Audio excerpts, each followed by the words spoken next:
Welcome to In the Spotlight. I'm Abigail Pogrebin. Dr. Devora Steinmetz serves on the faculties of the Hebrew College Rabbinical School in Newton, Massachusetts, and the Mendel Leadership Institute. She has taught at the Drisha Institute, Yeshivat Hadar, and JTS, Jewish Theological Seminary. And she's the founder of Beit Rabban, a Jewish day school in New York City known for its immersive approach to Hebrew language learning and Torah study for young children. She is the author of scholarly articles on Talmud, Midrash, and Bible, and she's the author of 3 books. The one that's most recent is the one we're talking about today. It is wonderful, and it is called Why Rain Comes From Above: Explorations in Religious Imagination. It was published in March 2024 by Hadar Press. Welcome, Devora, Dr. Devora. Devora is fine. So let's start with the title, Why Rain Comes From Above, and the words religious imagination, explorations in religious imagination. Can we actually start with religious imagination? Because I think that that's not intuitive for all of us. Right. Yeah, I'm going to explain religious imagination through why rain comes from above. Okay. That's okay. So why rain You're comes... a perfect teacher. Just change the question. Exactly. So why rain comes from above is actually the title essay. The book is a book of essays. I mentioned in the introduction that it was prompted by, the title was prompted by a question that a student asked me. When we were learning Tractate Ta'anit, a Talmudic tractate about what happens when rain doesn't come, and the response to rain not coming into other catastrophes. Before you go into the student's story, let's just talk about how important rain is in the Hebrew Bible, because I know it runs through it, and you often see people praying for it, and in a sense feeling like they're not going to be sustained without it. Well, the world isn't sustained without it. We're just, the way many of us live is somewhat disconnected from rain. But of course, rain is vital to all people, and especially if we're thinking about the land of Israel or other places like that where there's a rainy season and a non-rainy season. But really, anybody who is working agriculture and whose life depends on agriculture, which is really all of us. Just we're more removed. Rain is absolutely crucial to sustain life. So the notion of rain not coming in a context where people realize their dependence on rain is truly a catastrophe.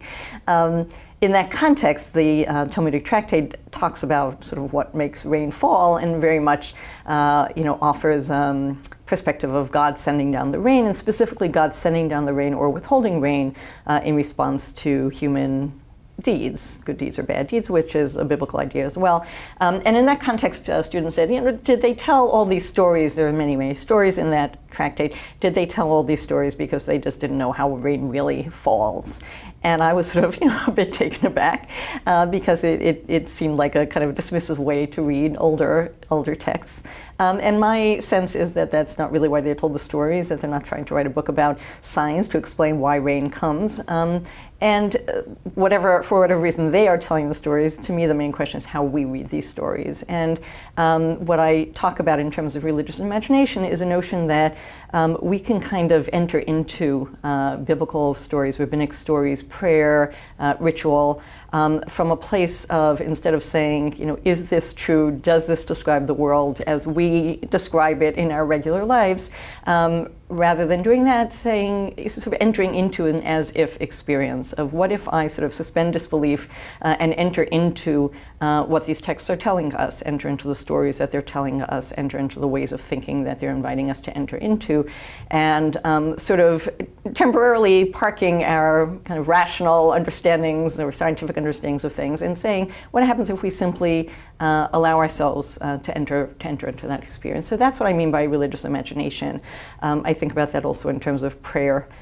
For many people, and obviously different people understand what we're doing when we pray differently, but certainly the words of prayer are formulated as a conversation, right, as a direct address from us to God, imagining that there is a kind of a personal God who is listening to us, who is attentive to what we're saying. For many people, that's a very difficult experience, and it's a very difficult thing to kind of believe on the literal level on which it is, which it seems to entail. And I suggest there too that there are ways that we can sort of while we are entering into experience of prayer, what if we actually do imagine ourselves as being in conversation?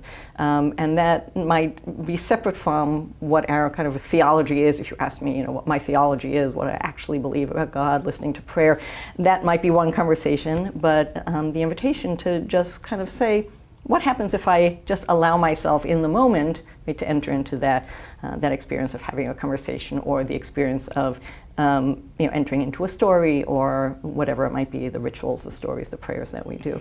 You write, within Jewish tradition, some Hasidic teachers have recommended using visualization or other forms of imaginative evocation as a portal to experiences such as standing in God's presence during prayer. Mm-hmm. Such experiences are not accessible to our physical senses, nor can they be accessed through abstract reasoning or rational theology. Mm-hmm. I know that's a little bit complicated, but what I got from it is that you're saying, in a way, that some Hasidic teachers, at least, are kind of telling us to enter a different zone, if I was going to use shorthand. That's exactly right.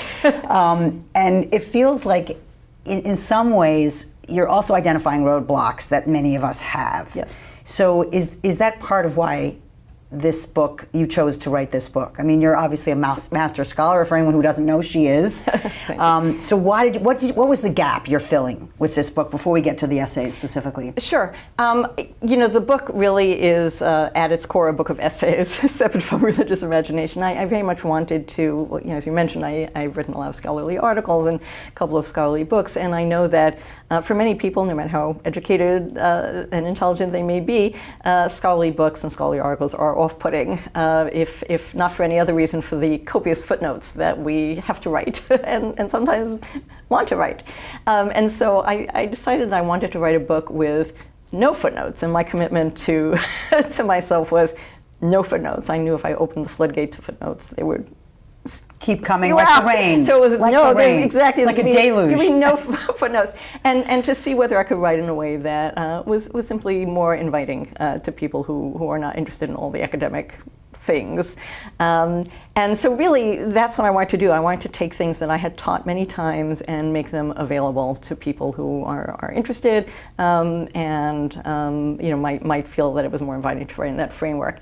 The framing for these essays is religious imagination, and I did feel that was very important for the reasons that I was saying, that I think there are people who, there are some people who sort of imagine that we're meant to take biblical and rabbinic stories, are meant to take the things that we say in prayer quite literally, and if they find that they can't quite take them literally, can disconnect, right? Feel a road, as you said, kind of a roadblock to being able to engage in that, or what some people do is they say, well, I'll understand it as a metaphor for something else, and we sort of translate it into something else. And I have no issue with that, and I think I do that too. But when we simply translate something, sometimes we lose the power of the thing itself, right?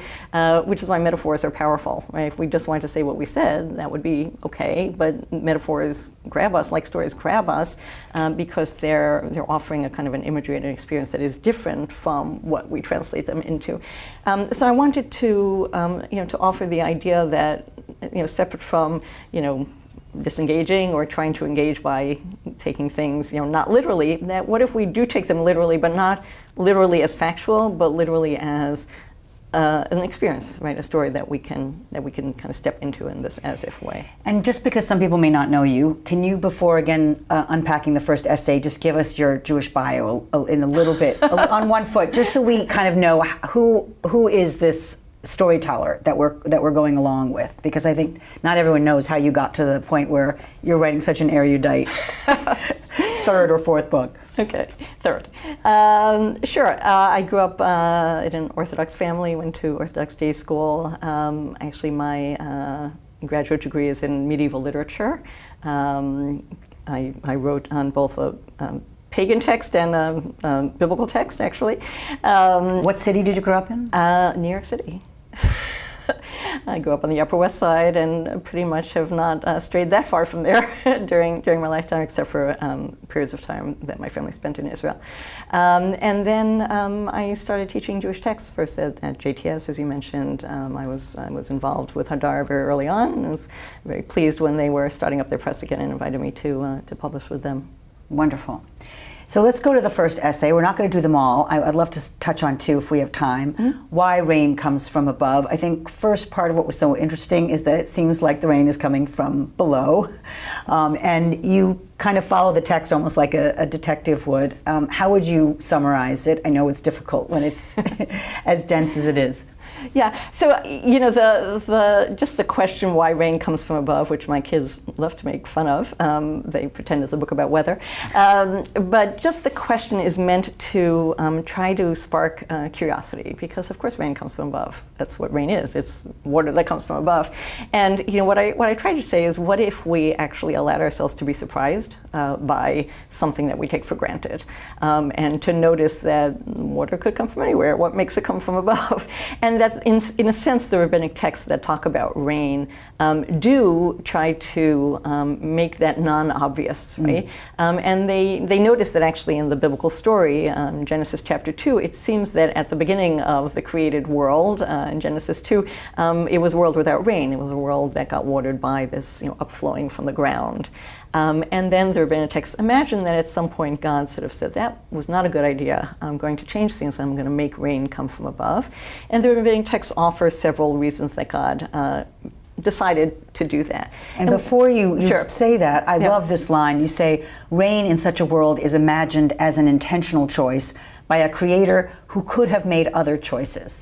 Like, that just was such a big idea to me, that there were options. Right, exactly. And what I draw out in the essay is that in biblical texts, as you mentioned before, rain is very much a response to, it's kind of an instrument of God's judgment, right? It's a response. God sort of looks down from the heavens, sees how people are behaving, and if they behave well, God sends down rain, and if not, God withholds rain. And what I point out is that there's actually a subtle change within the rabbinic texts, where when they talk about why God decided not to bring water from below but to send rain from above, they talk about it not so much as an instrument of judgment but as an instrument of justice. That God decided to cause rain to come from above in order to make sure that people who are more powerful or more privileged or stronger or better situated could not siphon off the rain for themselves, but that rain essentially is given in such a way that all people get to have an equal share in God's blessings. And I suggest that the rabbinic texts kind of imagine that God is kind of showering down rain, not just as water to give us life, but also as a kind of a message of how God wants God's blessings to be shared.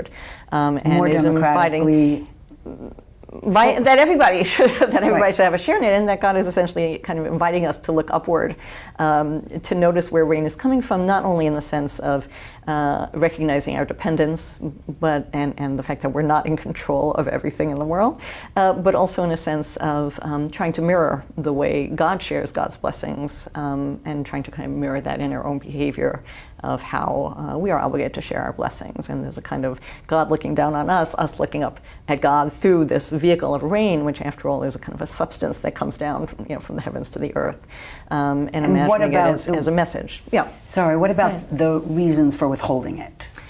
Right. So when is God punishing? Yeah. So what's interesting is that in the Torah, in the book of Deuteronomy, passage that we say as part of the Shema, God withholds rain if people worship other gods. In rabbinic texts, God withholds rain for a variety of reasons, but what they add and very much emphasize is that God withholds rain on account of people who don't share their agricultural produce, don't give the gifts that they're supposed to give to the Levites or to the poor, or to people who, this is a good thing for all fundraisers to know, for people who make pledges to charity and don't pay up. Right? So very interestingly, right, it's not kind of those sins against God as much as it is failing to share what we have with others. I have to say, when I read that, I was struck with guilt, because I was just at a silent auction for a Jewish organization, and it's one of those things where you lift your card, and I said, "Oh my God, divorce reminded me I haven't paid up. I got to pay up, and we need the rain." What about the idea of the pre-moral universe and then the is it post-moral? Well, moral. I hope it's not post-moral. The moral universe. But the idea of having a moral choice, and that somehow rain is a signifier here. Yeah. I mentioned a teaching by Umberto Cassuto, who was an Italian and then Israeli Bible scholar of the last century. And he points out that when in this first story of the Garden of Eden, where it says that God had not yet brought rain, that the Torah is not saying that God is about to bring rain in Eden, but rather that God will bring rain, that rain will be a feature of the world after Adam and Eve are banished from Eden. And what I think that is about is that Eden is a kind of a pre-moral universe. Right? Eden is the place where human beings are in the Garden of Eden before they eat of the tree of knowledge of good and evil. Right? So it's before they have moral discernment. And essentially, this is a world that's watered by this upswelling of water from the earth and has fruits growing on trees, and they need merely to pluck the fruits and be sustained. And that once Adam and Eve do eat the fruit of the tree of knowledge and leave Eden at that point, they're essentially thrust into a world of moral choice. And it becomes then their responsibility to know. And know means to discern between good and evil, right? To make the right choice. And it's at that point that rain comes into play in the biblical story. And in fact, I point out that in the biblical story, in the Torah itself, there are 3 stories in which God rains down something from heavens, and each time, actually 4, but in the first 3 times, it's not water that sustains, it's actually something that destroys. Right? The flood story, the Sodom story, the story of hail in the 10 plagues, and that very much is Kasuto's idea that rain comes into play in a world where human beings are obligated to use their knowledge to make good choices, and it becomes a kind of a sign of God's displeasure when you have made the wrong choice. So it's really that shift from being kind of like a pre-adolescent or a toddler maybe, where your job is simply to listen to mom and dad, but not to really make those choices. And then in eating of the fruit and coming into the non-Edenic world, very much being obligated to make those choices and being held accountable for the choices that you make. Before we turn to the next story, I just want to end with this other idea of what rain is for us here. You say, the texts we have looked at urge us to experience rain as the word that, in the words of the psalmist, God sends forth to the earth. They invite us to experience rain not simply as a natural phenomenon, but as something that evokes a consciousness of God's care. And I just love that idea, not necessarily God as a parent, but as a kind of a protector and a nourisher, if there's a word like that. And not just God is telling us about justice and reminding us that we haven't done the right thing. We might be different kinds of parents. Just joking. There's that verse in Deuteronomy about rain, and specifically rain in the land of Israel. And it says that the land, the promised land, is a land which God is doresh. And I talk about the word doresh in the essay. And I point out that... Translate it. I'm going to do that, exactly. I'm rushing. I point out that the word doresh... Translate it now. That the word doresh can mean care, and does mean care in the Bible. And it also means to demand, to make demands. And it also means to investigate. It means all of those things, and I do often compare this to being a parent, right? And to the child saying, "Why do I have to be home at midnight? All my friends can be out till 2." And as moms, and I assume dads do similar things, we say things like, "I don't care about other kids. I care about you," right? And so that care and love goes really hand in hand with demands, and also with investigating. Like, you came home at 5 after 12. Tomorrow it's going to be 11, right? So that having expectations of people is also a corollary of care, and those things go hand in hand. So I think that would lead Drosh, right, to seek out in all the ways that we seek the people we care about, care and demands and checking in on. Wonderful. So we're going to talk about one more, because this was very resonant for me. Post October 7th, and I know you didn't know that was going to be a context when this book was written. God's eternal enemies. Enemy. Although there may be many. Namely Amalek. Yes. And maybe I'll let you set it up, and then I'll dive in and push you as I have. Sure. So the essay basically asks, how do we understand this idea of Amalek? And I point out that within within our tradition, there are really two different orientations toward Amalek. One is, and when I'm talking about Amalek here, initially I'm talking about the story of when the children of Israel have just left Egypt, crossed the sea, they're on their way, and Amalek comes and attacks them from behind. And it's particularly insidious because you can't protect yourself when you don't see the enemy coming. Exactly, and in the book of Deuteronomy, when that episode is described, it says, "V'ata ayef v'yagea," you were worn out, you were exhausted, right? So that notion of an enemy that comes and attacks the vulnerable. I point out that one perspective on Amalek is that the Jewish people, Israelites, were vulnerable because they were in a vulnerable state, and specifically, as some of the commentators say, they were kind of spiritually in a vulnerable state. In the story just before, they wonder whether God is with them, and that notion that when evil comes, that we essentially need to look at ourselves and see what have we done wrong that has brought this upon us. And the other perspective on Amalek, which is the perspective that I focus on in the essay, is saying, no, actually it's not about us at all. There are kind of evil forces in the world, and those things have to be taken seriously as existing, and that's not necessarily something that we brought upon ourselves. That doesn't mean we don't have a role in fighting it. We do have a role in fighting it, but that it is essentially, the way I try to develop it in the essay, is that this perspective really sees Amalek as God's enemy, that Amalek attacks because in the book, we are God's people. God has redeemed us. God is leading us toward Sinai. God is leading us toward building God's sanctuary where God can be enthroned on earth and have dominion on earth, and Amalek as a kind of a force that tries to block that. And I developed that in the essay in relation to other biblical texts, specifically poetic texts that kind of talk about God having a primordial foe. And whereas they describe God as vanquishing that foe, they also imagine that God is locked in an eternal battle with that foe.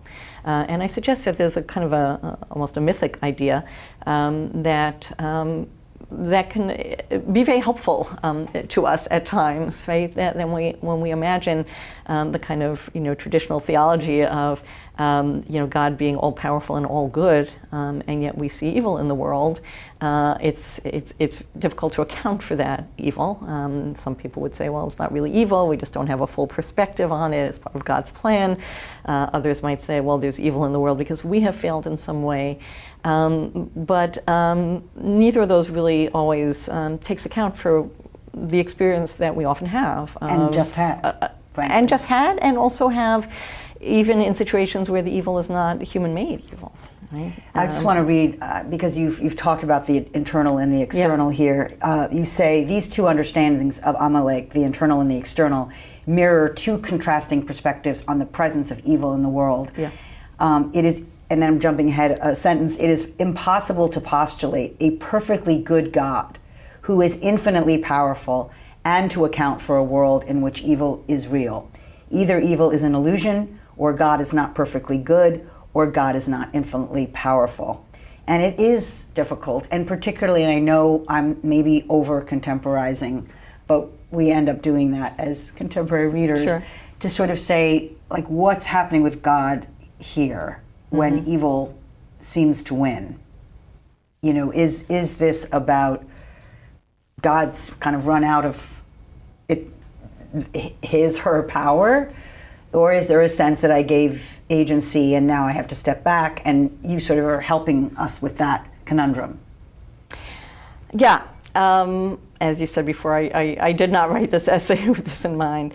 But even if it's the Holocaust, yes, if it's not October 7th, yes, if it's any of these times where people have actually... Of course, yeah. And again, I think not only of human-made evil, but of terrible things that happen. Yeah. God forbid a child who dies, or a tsunami, or Right. any of the terrible things that happen, which we can't pin on human deeds at all. That's why I do feel that our tradition essentially offers us, both perspectives, and a perspective that says this is not something that God decided to bring on us, and we shouldn't see this as, or we don't need to see this as, God's kind of perfectly good choice that somehow we're too frail to understand, or that somehow we caused it, but rather that this is an indication of God's incomplete dominion in the world, and that we should throw ourselves on God's side, right, and help kind of expand the dominion of justice and goodness, but not imagine that, but simply acknowledge that some things are simply evil, and not try to kind of rationalize that in terms of our kind of more, I can't say traditional theology, because these are both very traditional theologies, but I think the theology that we are more often taught, which is this kind of, perfectly powerful, perfectly good God, and then, evil has no place. I mean, Kabbalah, right, that stream within Judaism, which is very powerful, takes this very seriously with the Sitra Achra, right? That other force, a demonic force, which it recognizes as kind of being a potent force in the universe, and imagines in a very vivid way a kind of an ongoing struggle for dominion. I mean, there are these different forces that are powerful in the world. And again, we have a role in helping to strengthen. So we're not just bystanders. We're not just bystanders at all. And one of the things I point out in the essay is that the Amalek story, both times it shows up in Exodus and in Deuteronomy, is juxtaposed with a kind of a call to justice and to people doing justice. So in the Exodus story, it is juxtaposed with, and bears many parallels with the story of Jethro, Moses' father-in-law, coming to visit, and seeing how the people are kind of standing on line all day to try to get Moses to help them adjudicate, and that's what leads to the next chapter, which is the giving of the Torah. The people are seeking justice. In Deuteronomy, very interestingly, it comes right after a whole series of many chapters of laws, but the last law, which I think is really interesting, is about not having false weights and measures, which is kind of such a small thing, right? You shouldn't have these, just these little things that are not just. Don't weigh out things. Don't give people 2 ounces less cherries when they buy 5 pounds. That and that notion that even in the kind of smallest dealings that we have with others, that we that we have a space to expand fairness and justice in the world, and that kind of pushes back these forces. It's not like they're not there. So Devora, it's impossible to listen to you and not have the overlay of October 7th and the fact that leaders in Israel have used the Amalek, whether you want to call it a metaphor or an echo, in describing what happened with the attack by Hamas. Can you just address how this essay kind of fits into that framework? Yeah, thank you for the question. I don't think it's helpful to label people Amalek, because I think that has implications that we don't want to go to in terms of destroying an entire people. I'm around a lot of people from across the ideological spectrum, and I feel that there are people for whom this is out and out evil, which of course it is, and then there are people who, context, and very much want to see this as part of a broader, series of misdeeds that have happened over time, and I think that is an unfortunate and a false dichotomy, and I think that there is a way to kind of hold on to both things, to be able to call evil evil and to fight evil when evil needs to be fought. As well as to be able, in the right time, and it's not always the right time, to step back and see ways in which there might be, responsibility that can be taken in ways that we can kind of think about things that we can do differently. And I think that one of the things I point out in the essay is that one of the commentators, Chizkuni, points out that Amalek is the grandchild of Esau, and that Amalek is holding anger for all these years because Jacob cheated Esau of his blessing. And on the one hand, that is a very negative thing about Amalek, that they're holding anger all these years, even after Jacob reconciled with Esau. And on the other hand, it is a reminder that things don't come out of nowhere, and that there's always room to kind of think about the broader issues that lead to terrible situations that we're in. So I would hope that we can kind of hold on to both those perspectives and both be able to, condemn evil and to call evil out and to fight against evil, as well as to also hold on to the internal perspective of thinking kind of where are we in what has happened. The book is Why Rain Comes From Above, Explorations in Religious Imagination. The author is Dr. Devora Steinmetz. Thank you for this conversation. Thank you so much. I'm Abigail Pogrebin for In the Spotlight. I'll see you next time.